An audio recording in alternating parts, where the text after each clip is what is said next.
Olá, pessoal. Nesse vídeo nós vamos explicar sobre o que é uma rede LSTM. Do inglês, LSTM significa Long Short Term Memory.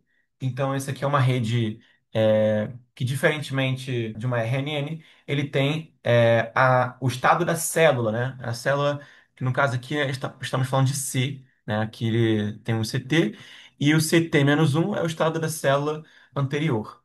E aqui, igual, bem parecido como uma RNN, também existe o estado oculto, né? Que no caso vai ser o hidden state T-1 da célula anterior e vai ser exportado como saída para a próxima célula como HT, né? Então vamos explicar um pouco mais. Aqui nós temos um desenho explicando a arquitetura da rede LSTM. Temos os dados de entrada, que nesse caso aqui é o XT. Ele pode ser um token, ele pode ser um caractere. XT, os dados de entrada vão ser concatenados com o estado oculto da célula, o HT-1. Eles vão formar uma coisa só, um vetor só. E logo em seguida, esses dados concatenados, eles vão ser distribuídos para três portões. Temos o portão de forget, né, o forget gate, é o esquecimento. Temos o portão de entrada, que na verdade podem ser dois diferentes, mas no final é um trabalho só, né, são os dados de entrada. E nós temos o portão de saída, o output gate. O portão de esquecimento, ele é como se fosse uma mini rede MLP, né? No final, tendo uma função de ativação sigmoide, isso só, no caso, processa os dados para que eles estejam entre 0 e 1, né? E essa parte, essa etapa, ela vai decidir o que vai ser esquecido ou não, né? No caso, aí ele vai estar, durante o treinamento, aprendendo, de fato, o que ele tem que esquecer ou não, né? Nesse processo. E só ressaltando, o que está no finalzinho da rede em amarelo é uma função sigmoide e o que está em laranja é, é uma função de ativação da tangente hiperbólica, tá? E aqui nós temos o portão de entrada, que está aqui bem aqui no meio. O portão de entrada ele se divide em dois diferentes, né? Temos o izinho aqui, que de fato é o da entrada. Ele vai decidir qual informação ele vai reter a partir dos dados combinados. E aqui do lado nós temos esse portão, no caso do estado da célula potencial, né? No final, as duas vão ser multiplicadas, né? Vai ser uma multiplicação entre matrizes, para no final ele atualizar o estado da célula, né? Que vai ser o CT, né? O CT que está aqui, da célula seguinte, tá? E aqui nós temos o portão de saída, o Output Gate, que também é uma rede MLP, e vai decidir quais informações elas vão ser exportadas, né? Vão estar no output. E também vai ter uma operação de multiplicação de matrizes entre toda essa operação que foi feita no forget gate e no input gate, né? Esse somatório, no caso, o estado da célula atualizado, vai ser multiplicado com o portão de saída, o output gate. E aqui nós vamos ter como saída disso tudo o estado oculto atualizado, que vai ser o HT. Certo? É um pouco cheio de etapas, complexo, mas no final dá para compreender o que está acontecendo, porque são várias operações acontecendo ao mesmo tempo. Vamos aqui na parte mais matemática, né, do que está acontecendo. Só explicando, esse PFT aqui, que já logo começa com isso, é a pré-ativação do forget gate, né? Ou seja, é a operação que é feita sem a parte da ativação. A parte da ativação, ela está aqui logo depois, que no caso aqui é a função sigmoide.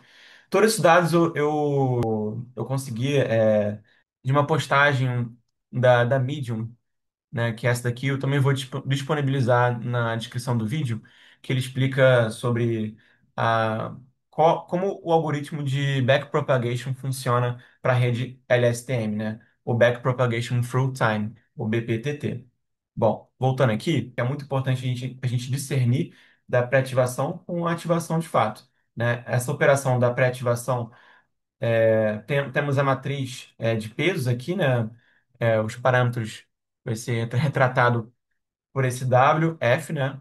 A matriz de pesos para o forget gate, que vai ser multiplicada aqui pelo estado oculto anterior da célula, junto com os inputs dessa célula concatenados, certo? Como eu tinha explicado, é isso daqui, essa concatenação.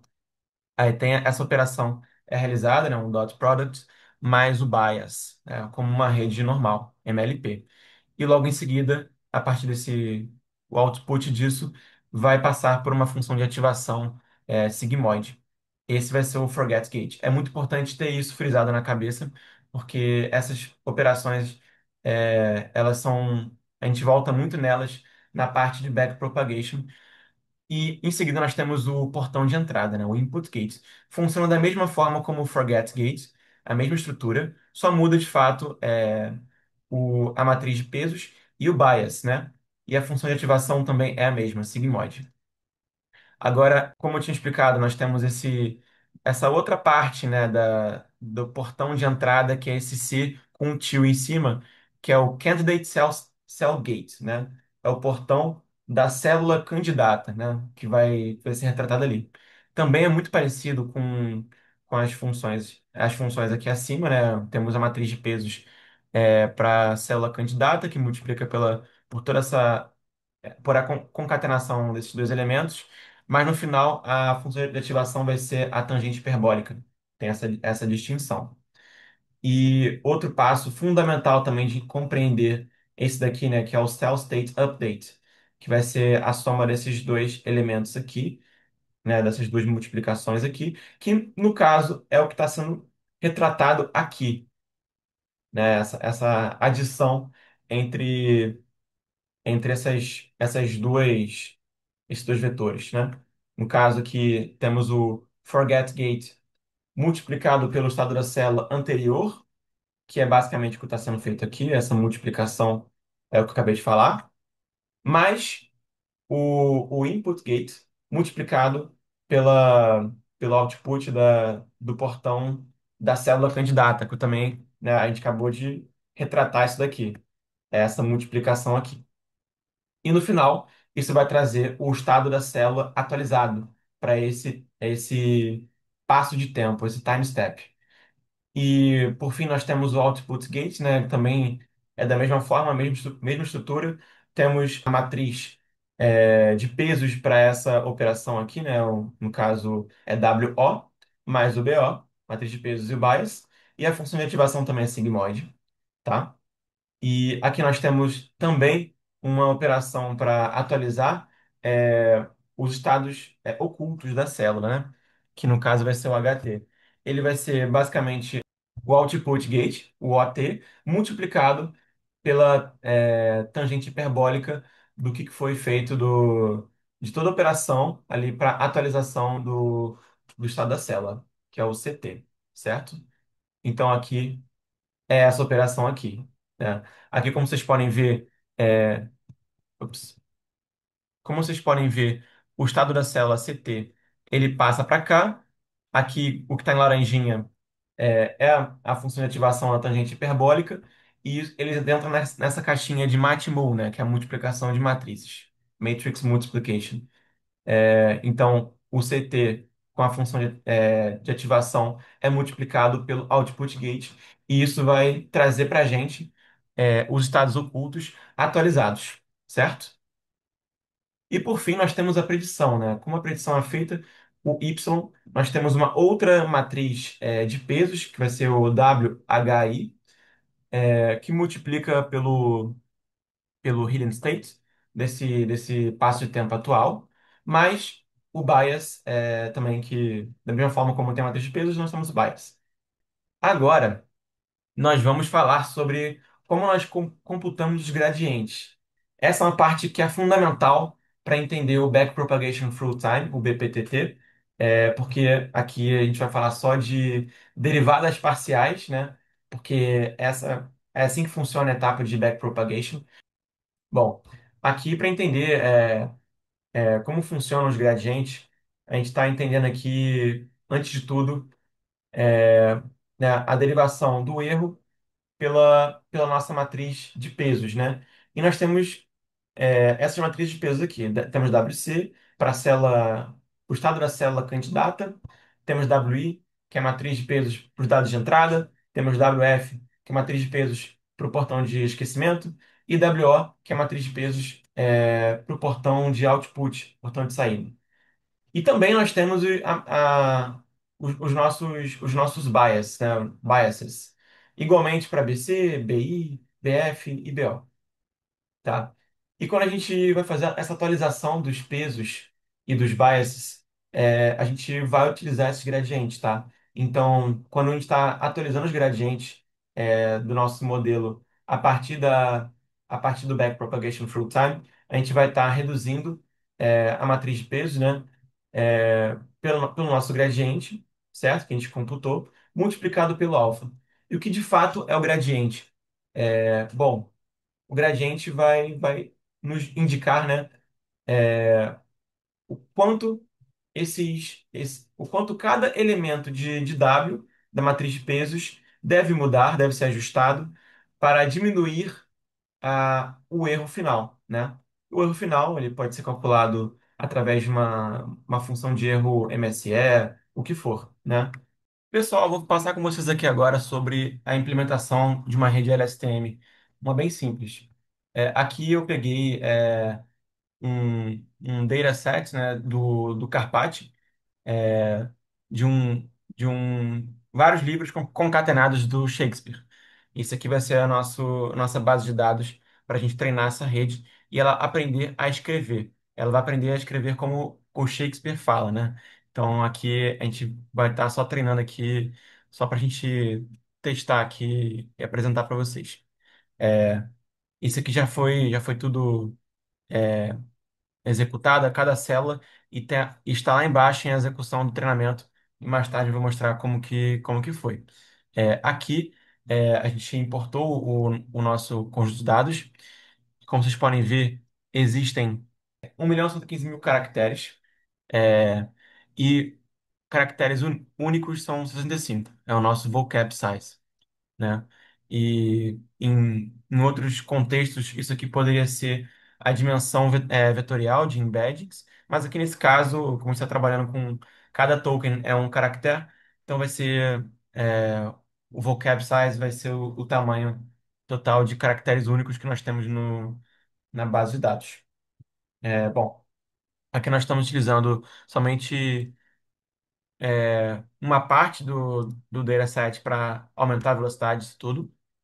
E aqui a gente cria um dicionário chart to index para a gente fazer, para a gente mapear, né, de caractere para index ou até ao contrário, de index para caractere. Porque a gente vai, como se a gente estivesse aqui tokenizando o nosso dataset, né? Então, cada caractere vai representar algum index, né? O M é igual a zero, O é igual a 1 e por aí vai, tá? E aqui nós temos o nosso processo da LSTM. A inicialização dos pesos, isso acontece somente na primeira vez. O forward pass, o backward pass, que é o BPTT, e a atualização dos pesos utilizando os gradientes. Bom, aqui nós temos uma função, uma implementação para inicializar os pesos. Isso aqui é um hiperparâmetro do hidden size, né, para o hidden state. Então, tamanho oculto para cada um dos portões, nossas matrizes de pesos, forget, input, output e candidate. Candidate aqui é candidate cell. E aqui nós temos WF, WI, WO, como a gente tratou anteriormente, tá? A gente inicializa randomicamente as matrizes de pesos e os vieses, né, os bias. Perfeito. Aqui nós temos uma função só que vai criar essa função de ativação sigmoide.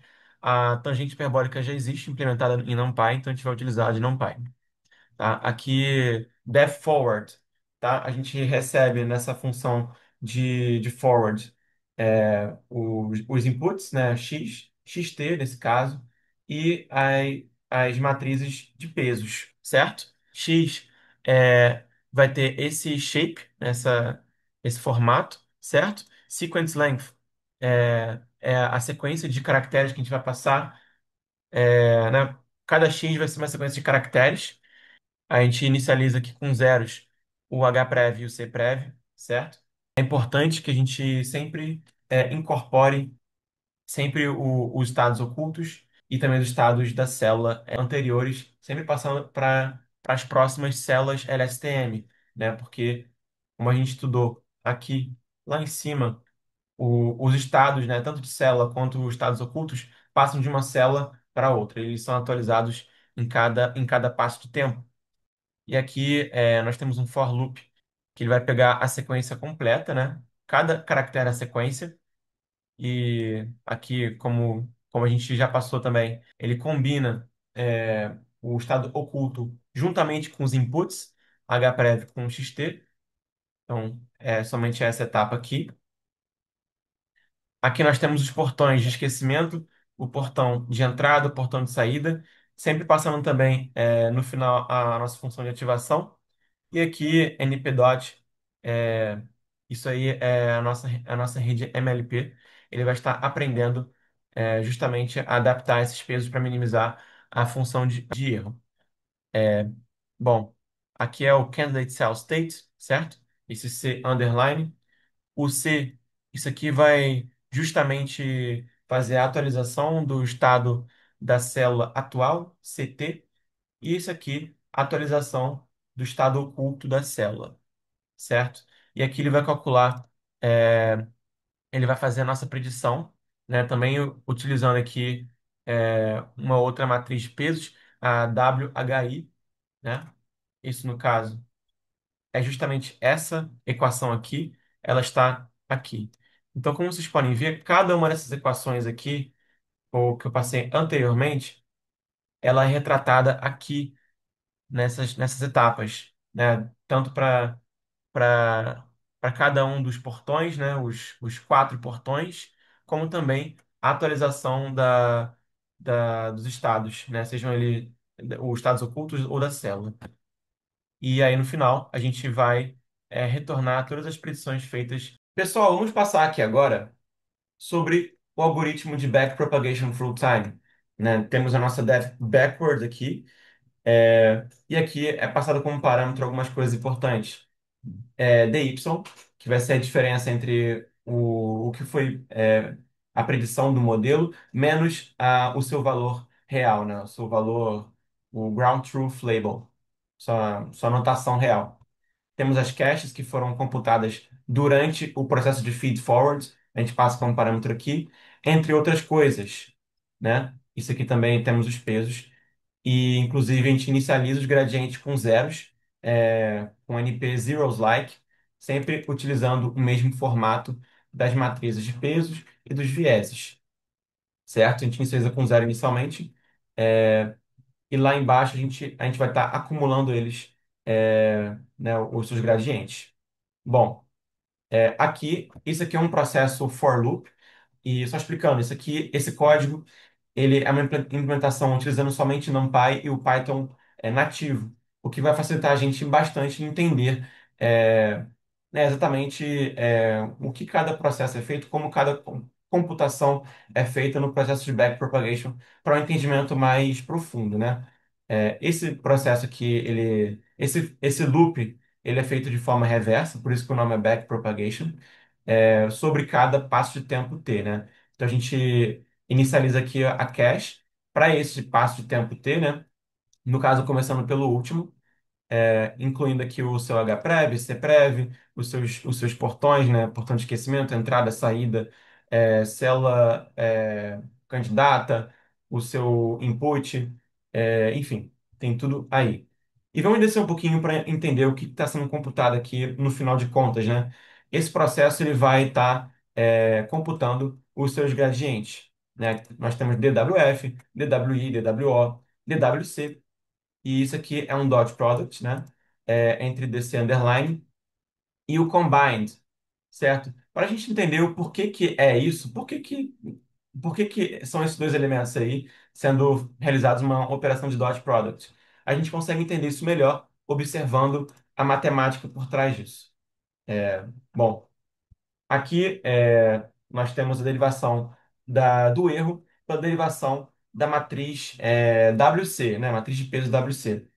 A gente escolheu essa só por questão mesmo de exemplo. Isso aqui, esse gradiente vai nos dizer o quanto cada elemento dessa matriz de pesos WC tem que mudar para minimizar o erro. É isso que esse gradiente que ele vai querer retornar para a gente no final. E para a gente conseguir entender, conseguir fazer essas derivadas parciais, a gente tem que entender, a princípio, quais são as variáveis que vão impactar a perda, né? Nesse caso, a gente está falando dessa variável aqui, né? Dessa matriz de pesos. A matriz de pesos WC, ela vai influenciar diretamente a sua pré-ativação. A pré-ativação da célula candidata no espaço de tempo T, né?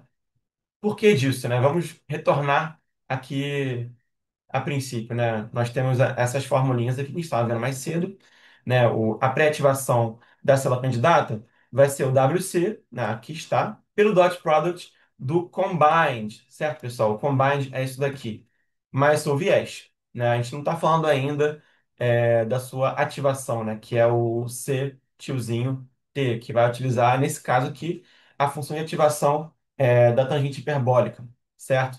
Então, a sua primeira derivada parcial, nesse caso, a gente vai estar utilizando a sua pré-ativação porque é o que WC vai estar impactando diretamente, certo, pessoal? Então, como vocês podem ver aqui, Combined está aqui abaixo, né, nesse elemento aqui à direita. Por isso que vocês estão vendo aqui Combined aqui.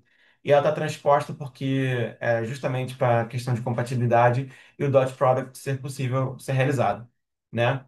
E como a gente está falando aqui especificamente do DC, da nossa matriz WC, a gente tem esse elemento aqui DC que eu vou explicar agora. DC, se a gente subir um pouquinho aqui na nossa implementação, é isso daqui. Vai ser DC underline vai ser igual a DC multiplicado pelo input gate multiplicado pela derivada da tangente hiperbólica de C underline, né? São esses três elementos. E esses três elementos, eles estão aqui, pessoal. Eles estão aí, né? A pré-ativação da célula candidata, a gente consegue ainda subdividir em outras duas subderivadas, né?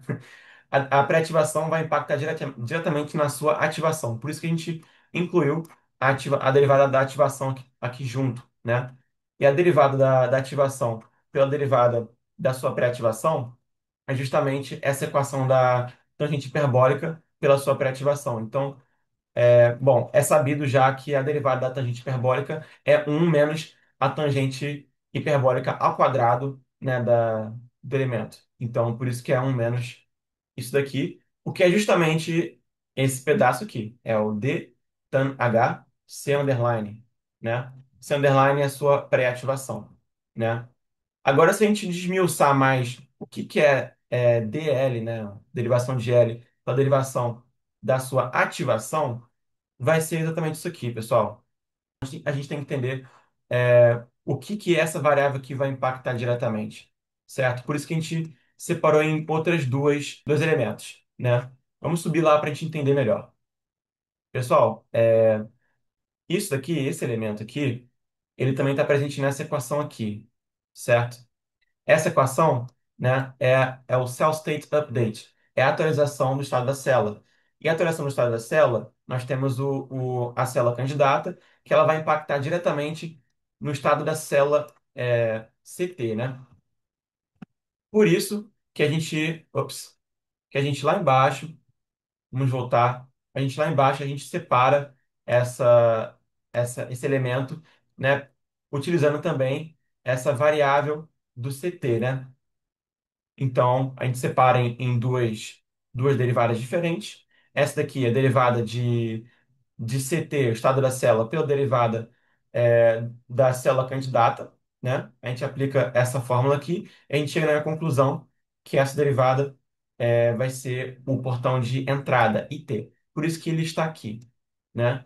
E nós temos o último elemento, que é o DC, que é exatamente esse elemento aqui que a gente não falou até agora. Vou falar dele agora. DC temos que entender, né, o que é o DC de fato. O DC é o estado da célula. O estado da célula, a sua derivação, ela tem que necessariamente afetar, tem que estar incluso nessa fórmula matemática, os estados futuros. Por isso que, por isso que isso aqui está aqui, né? Eu vou explicar isso agora.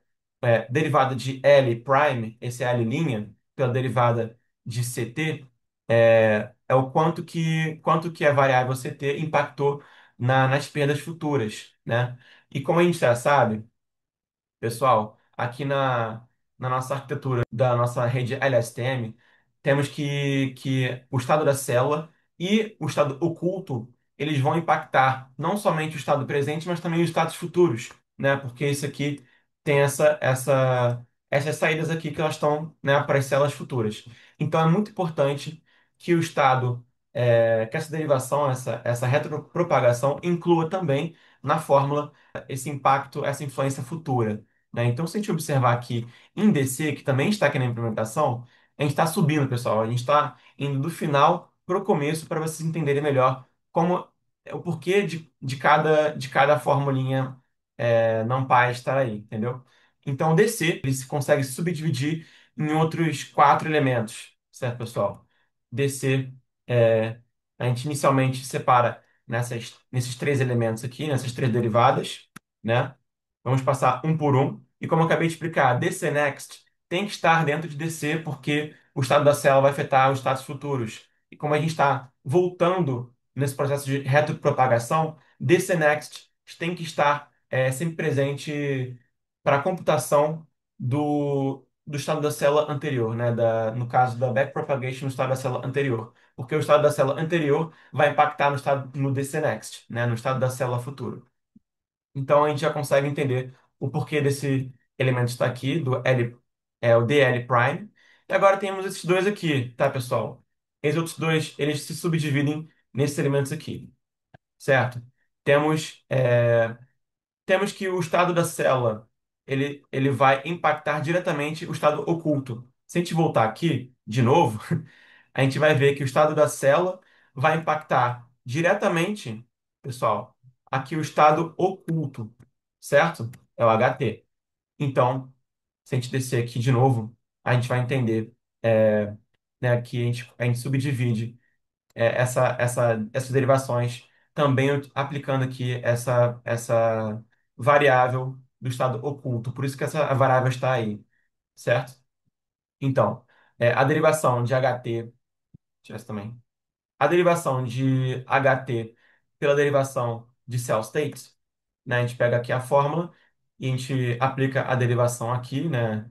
A gente aplica isso daqui especificamente e chegamos na conclusão, né, que delta não, derivação de HT pela derivação de CT vai ser o output gate vezes a derivada da tangente hiperbólica da sua ativação, né? O CT já é a ativação.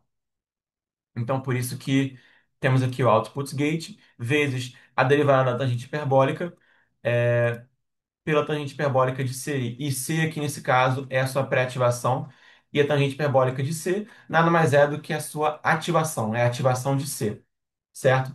Então, até agora eu já consigo explicar para vocês esses elementos aqui. Faltou só o DH, né? O DH é o que está aqui. Essa outra que eu ainda não expliquei ainda, né? Vamos descer com ela para cá, né? Temos que derivada de loss pela derivada de HT, né? O quanto que HT influenciou na loss, no erro, né? A gente subdivide esses dois aqui, esse daqui em outros dois, certo, pessoal? É sempre esse processo de subdivisão, né? Porque a gente está falando agora de DH, né? A gente estava aqui, vamos subir um pouquinho mais. Temos que DH é isso daqui, certo? Ops. Tá, vamos entender agora o que que é DH. DH a gente está trabalhando aqui agora sobre o estado oculto da célula. E como eu expliquei, igualmente para o estado da célula, o estado oculto também vai impactar nos estados futuros, né? Então, necessariamente aqui no backpropagation também vamos ter que estar trabalhando com DH next, certo, pessoal? Assim como a gente também estava aplicando ali lá abaixo o DC next, aqui como é o estado oculto tem que também ter o DH Next da mesma forma, mesma explicação, né? Que o Hidden State, né, também tem que estar aplicando aqui o DH Next, visto que o estado oculto vai estar influenciando os estados futuros, né? Então aqui o DH Next está aqui, né? A explicação que a perda para os espaços de tempos futuros em respeito ao seu hidden state, né? No time step T. E aqui nós temos o outro elemento, que é o DL, né? A derivação de L, a derivação de HT. A gente consegue entender agora, subdividindo entre esses dois aqui, né? Vamos entender que, né, quais são as variáveis que HT vai influenciar. HT vai influenciar nada menos que a predição final, certo? Então o Y tem que estar presente nessa fórmula aqui, né? Ó, a gente aplica aqui o DY, né, vezes a sua matriz de pesos WHY, transposto justamente para ter essa compatibilidade. Então, o que vocês estão vendo aqui, esse NP-DOT, é justamente isso que eu acabei de explicar. Então, pessoal, aplicando, né, mostrando para vocês as suas derivações parciais, as fórmulas matemáticas, é possível explicar o porquê de cada elemento estar aqui dentro desse for loop do backpropagation, tá bom? Então, para tudo que está aqui, existe uma explicação. Pode parecer um pouco complexo, mas na verdade não é complexo. São muitas subetapas e muitas derivadas parciais que estão intrínsecas nessa lógica. Então, né, isso tudo que eu falei agora foi tudo para calcular somente o DWC, que é o gradiente da nossa matriz de pesos para a célula candidata. Existe também essas outras três aqui, que é a gradiente para o output gate, o gradiente para o input gate, porque esse que é o processo de retropropagação e que ele vai estar ajustando a matriz de pesos, tudo para no final, para reduzir o erro, né, o erro final.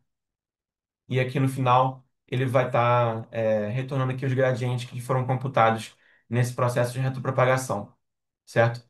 O gradient clipping basicamente é uma lógica bem simples que vai estar aqui, ele vai estar só fazendo o clip para que os pesos não extrapolem um certo limite.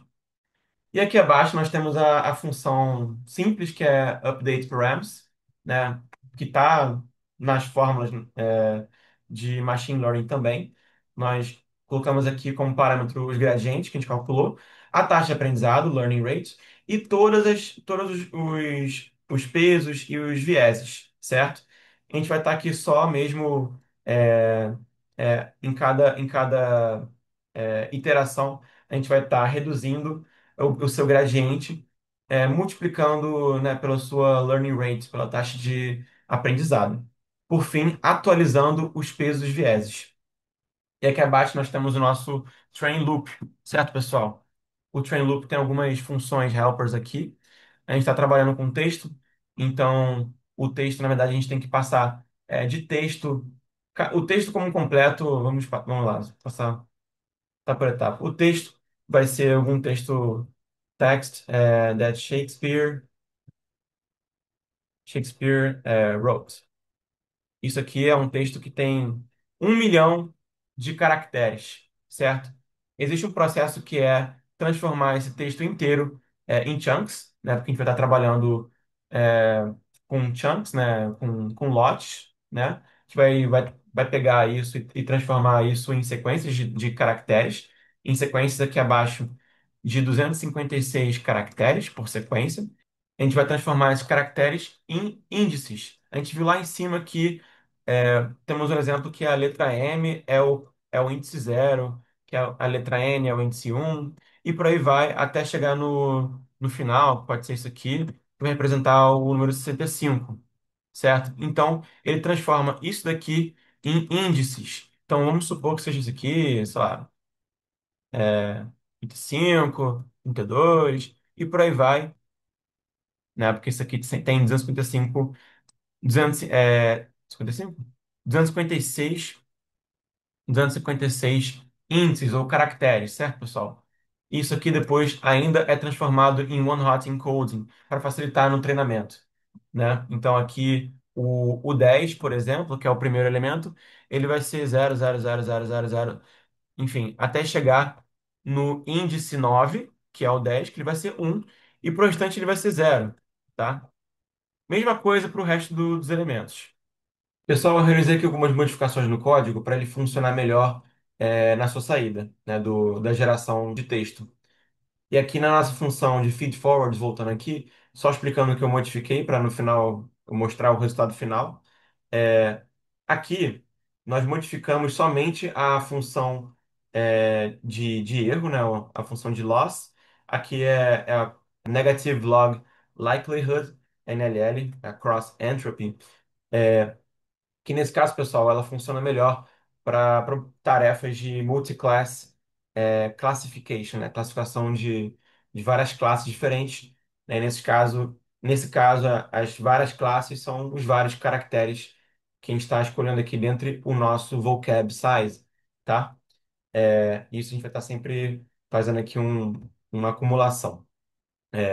E também aqui nós retornamos as predições, como já estamos fazendo, mas também estamos passando as predições sobre a Softmax. A Softmax é uma função é, que ela vai pegar aqui algum vetor, né, no caso, esse vetor das predições, e vai transformar isso numa função de distribuição de probabilidade. Né? Então, o somatório final de todos os elementos desse vetor yt vai dar 1, certo? Então, vamos supor que o nosso yt vai ser 10, 2, 4, menos 10, etc. A função softmax ela vai somente transformar todos esses valores em algo que vai no final somar 1, né? Então, 1,2, 0,02, 0,03, por aí vai. Se a gente somar isso aqui tudo, sum PT vai dar igual a 1, tá? E também te evita que existam valores negativos, que às vezes pode ser relevante para a gente.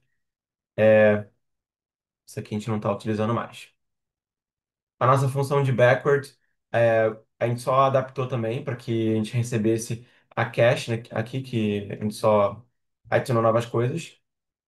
Né? No resto ele está igual. Os gradientes estão aqui sendo retornados. Bom, e aqui nosso training step, né, temos uma simples função que vai gerar, né, textos, né, um texto a cada x épocas, a cada x iterações. Esse aqui é nosso train loop, tá, pessoal? É, a gente só modificou aqui para a gente ter uma maior adaptabilidade e conseguir gerar um resultado melhor. A gente adaptou para a learning rate ser essa. O tamanho da sequência vai ter 25 caracteres e o nosso hidden size vai ser 256, certo? E aqui é só mesmo, enfim, é o nosso processo de treinamento. Vou passar isso aqui e eu vou passar com vocês como que está indo o nosso treinamento. Né? Ele começa com uma loss alta e aqui na nossa sample a gente tem, né, temos uma seed inicial que é o caractere T e o caractere A, né? Ainda está um pouquinho, não está muito bom, mas já dá para ver que já tem um pouco essa cara, sabe? Se a gente descer aqui nas iterações, né? Já está começando a aprender a falar. E isso aqui eu estou rodando o código em 19 minutos. Né? Então ele está aprendendo como o Shakespeare fala de fato, né? Dá para ver que ele está falando inglês, né? Marcius, né? Já tem um nome aqui. One, oh dear, I hear thee. Isso ainda tem um longo caminho pela frente, ainda vai ter várias épocas pela frente. Mas logo de cara já dá para ver que com essas pequenas modificações que eu fiz, a geração de texto já melhorou bastante.